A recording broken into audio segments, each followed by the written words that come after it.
tous, c'est Isabelle, bienvenue sur ma chaîne. Je vous retrouve aujourd'hui avec les cheveux naturels. Je n'ai pas eu le courage de me les lisser. Et puis au final, je trouvais que c'était pas si mal que ça. On n'est pas là pour parler coiffure, Dieu merci. On est là donc pour parler des derniers bouquins que j'ai lus. Je vous en parlais dans ma dernière vidéo et dans mon avant-dernière vidéo. J'ai eu beaucoup de mal à finir le dernier livre de David Vann, Le Bleu au-delà. C'est paru chez Gallmeister avec une couverture magnifique. Ce sont des nouvelles qui sont basées donc sur l'histoire de Roy, qui est un peu l'histoire de David Vann. Enfin, c'est un peu un mélange entre les deux. C'est une sorte de personnage fictif, mais qui ressemble étrangement à ce qu'a vécu l'auteur, si j'ai bien compris, tout du moins, ce qui veut dire quelque chose de pas super gai, puisque Roy, quand il était enfant, a perdu son père qui s'est suicidé, et son père vraiment a vécu une longue descente aux enfers qui a donc troublé Roy, et on parle donc de cette relation qu'avait Roy avec son père, cette relation, comment il a vécu le suicide de son père et comment après il a essayé de se reconstruire, comment il a essayé de reprendre sa vie en main après la mort de ce papa. Franchement, c'est vraiment bien écrit. Je ne peux rien dire sur l'écriture de David Vann, c'est sublimement fait. Le seul souci, c'est qu'on est en confinement et que c'était peut-être pas finalement le livre à lire. Alors bon, je suis quand même contente de l'avoir lu. Si vous avez prévu de le lire, je vous conseille d'attendre après le 11 mai. Ça passera peut-être mieux. En même temps, j'ai choisi ce livre. Je devais bien me douter que ça n'allait pas être du roman Puertolas. Forcément, David Vann, c'est très souvent des romans assez noirs et assez durs. Bref, après ce roman dur et noir, que j'ai eu énormément de mal à finir, j'ai voulu me lancer dans un thriller. Sauf que j'ai voulu choisir un thriller pas très long pour essayer vraiment de me remettre dans la lecture, parce que ce genre de petit bouquin de David Vann, si vous n'êtes pas dans le mood, ça peut vous plomber, mais pendant des mois. C'est vraiment... quand je l'ai fini, c'est vrai que ça faisait presque une semaine que j'étais en train de le lire, et je me suis dit, oh là là, qu'est-ce que je fais? Est-ce que je reprends un autre bouquin? Est-ce que j'essaye de lire quelque chose de plus léger? Mais là, je me suis dit, si le livre plus léger ne me plaît pas, c'est mort. Et j'avais Englouti d'Arnaud Strobel, qui est paru aux éditions L'Archipel, que j'avais réussi à choper à la médiathèque avant que ça ferme pour le fameux confinement dans lequel nous sommes actuellement. Et Arnaud Strobel, c'est un auteur dont j'ai beaucoup entendu parler, et c'était pas pour ce livre-là, c'était pour... Je regarde, parce qu'à la fin, il y a tous les bouquins, forcément. C'était pour un livre qui s'appelait Enterrée vivante, et puis, je sais pas. C'est vrai que ce livre-là m'avait tenté, mais on l'avait pas à la médiathèque. Et dans les nouveautés, est arrivé Englouti. Alors je me suis dit, bon, je vais quand même me faire une idée, une opinion sur Arnaud Strobel. Si ça me plaît, je m'en lancerai peut-être dans Enterrée vivante. On est ici avec deux couples. Il y a Andreas et Martina et Julia et Michael. Ces deux couples partent en vacances sur une île, Amrum, qui est située dans la mer du Nord et qui est vraiment réputée pour son calme, la beauté de ses paysages. Et ils espèrent donc comme ça passer de bonnes vacances, sauf que à leur arrivée, des crimes vont être commis, et c'est vrai que c'est des crimes assez dur. Moi, c'est vrai que sur le coup, waouh.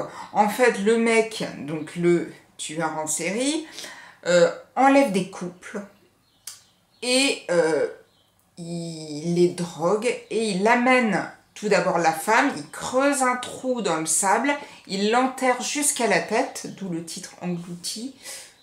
Il l'enterre jusqu'à la tête, et quand elle se réveille, forcément, elle ne peut plus bouger, elle est bloquée et elle n'a que sa tête hors du sable. Et ensuite, elle se rend compte que son mari est juste là à côté. Et ce mari ne peut donc rien faire pour sauver sa femme, puisque lui-même est tenu prisonnier avec des cordes. Et ben, forcément, sur une île, sur une plage, sur le sable, qu'est-ce qui arrive? La mer. Et donc la mer engloutit la femme qui meurt noyée et le mari survit et donc doit vivre avec cette image d'horreur. Et sur le coup, je m'attendais pas en fait, je m'attendais pas du tout à ça, même si englouti, on se doute bien que ça a un rapport avec la mer, mais là, je m'attendais pas du tout à ça.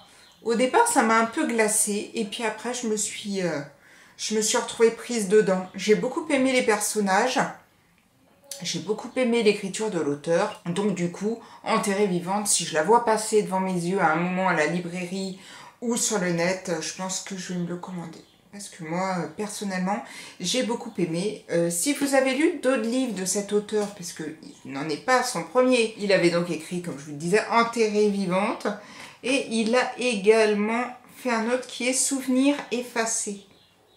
J'avais un peu peur au début, parce que c'est du thriller allemand. Et thriller allemand me fait penser à Sebastian Fitzek. Et Sebastian Fitzek, j'ai beaucoup de mal avec l'écriture. Et je me suis dit, si c'est la même écriture, ça va pas le faire finalement. Moi, personnellement, je suis beaucoup mieux rentrée dans celui-ci que dans les livres de Sebastian Fitzek. Et on arrive au dernier livre. C'est vrai que c'est des livres que j'ai lus à peu près en 12 jours. Alors à part le David Van qui m'a vraiment pris, les autres je les ai lus super rapidement. Et donc le troisième livre que j'ai lu, c'est Le Prieuré de Crest de Sandrine Destombe ou Détombe, je m'excuse, je sais pas du tout comment le prononcer. C'est paru aux éditions Hugo Thriller. J'avais beaucoup aimé les autres romans de Sandrine Destombe, je vais dire Détombe, on verra bien. Et j'avais beaucoup aimé Les Jumeaux de Piolinck. Et c'est vrai que ça m'avait donné envie de découvrir d'autres livres. Elle sortait celui-ci, elle était venue au Salon du Polar à Saint-Laurent-du-Var, donc qui a lieu en général là, actuellement. Je ne sais même pas si on n'est pas dans le week-end où aurait dû avoir lieu ce salon. Tiens, c'est marrant. Et du coup, je l'avais pris, je me l'étais fait dédicacer, et depuis, il est resté un petit peu sur ma biblio. Et là, j'avais envie de le sortir, du coup, j'en ai profité. J'avais besoin de lire un thriller. Je voulais plutôt m'orienter sur un auteur français, et je voulais quelque chose qui se lise facilement, sauf que j'ai pas eu le temps d'acheter le dernier Claire Favant, qui est sorti juste avant le confinement, et du coup, j'ai sorti Le Prieuré de Crest. Ce livre commence par un banal contrôle de gendarmerie. Une voiture va faire des embardées, va zigzaguer sur la route, ce qui va intriguer les deux gendarmes, dont le sous-lieutenant Perceval Benoît. Et ces deux gendarmes vont donc contrôler cette femme qui a une enfant de 8 ans juste à côté d'elle. Elle va se faire contrôler, il va essayer un peu de poser des questions sur ce qui a pu se passer, poser également une ou deux questions à la petite fille qui va lui répondre quelque chose qui va un petit peu l'intriguer. À ce moment-là, la femme décide, contre toute attente, de se barrer et donc repart en trombe. Elle provoque un accident, elle tombe dans un fossé et elle se tue. Donc la femme est morte, la petite fille de 8 ans qui s'appelle Léa, elle est transportée dans le coma dans l'hôpital le plus proche, et on va donc commencer une enquête pour savoir qu'a voulu dire cette petite fille, qu'est-ce qui s'est réellement passé, et qui était cette femme, qui n'était pas sa mère. Enfin vraiment, il y a toute une enquête sur cette arrestation, sur cette histoire-là.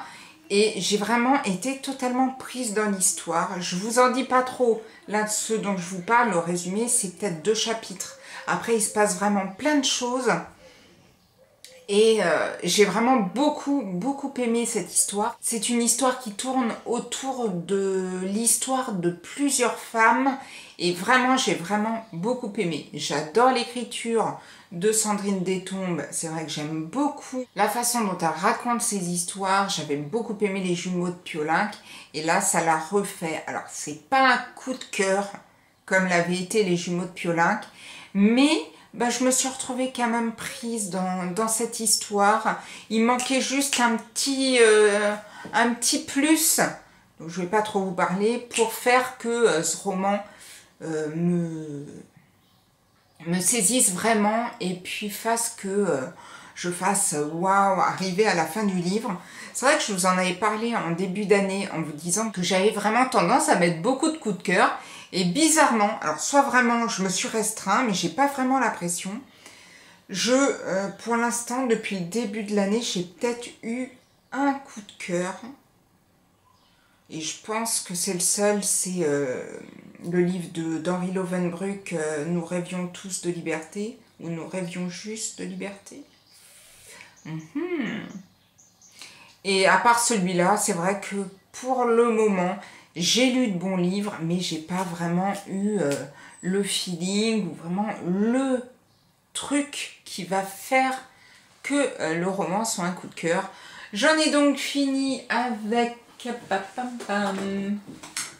J'en ai donc fini avec les 3 livres que j'ai lus durant ces 12 jours. Et là, je me suis décidée, parce que ce week-end, je pense avoir un petit peu plus de temps pour lire et que ça fait trop longtemps que ce livre est dans ma pile à lire.